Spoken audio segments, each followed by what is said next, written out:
这露营区我们之前很久就想来了，主打就是舒服的露营体验。那途中还有小货车帮你运载行李到你的露营包区，沿路可以看到超多植栽，风格就像是沙漠地区超多仙人掌系列的造景。这里以包区为主轴，分2大类型，其实就是分有玻璃屋的包区，或者是没有玻璃屋的一般帐篷区域。我们今天就是住有玻璃屋的包区，好处就是下雨也不怕。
我们今天就在这区露营。那这玻璃屋里面有冷气，太热时候还可以躲在里面。这区有屋顶帐篷，很适合家族或者是朋友聚会的时候来包区露营。那帐篷里面也有移动式冷气、电风扇，还有插座可以充电。那这种露营很适合懒人露营，或者是没什么露营经验的人来体验看看。我记得前几次露营的时候，我都碰到下雨，所以其实体验真的不太好。但如果我第一次就有接触到这种露营的话，我可能就会爱上露营了吧。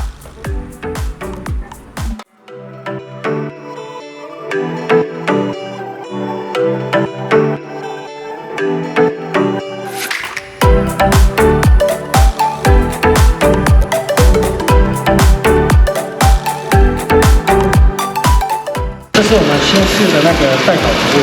那以往呢，我们就是把那个肉交由给那个我们的客人，他们就是我们入住的客人，那他们自己去把肉烤熟，然后当做一个晚餐的餐点这样子。那像我们提供这个新的这个代烤服务啊，我们除了帮客人的肉烤熟之外，我们还在你们原本的肉上面帮我们做一些小小的变化，对，让我们吃的比较有惊喜感。对。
果你喜欢我的频道，请记得订阅、按赞、开启小铃铛。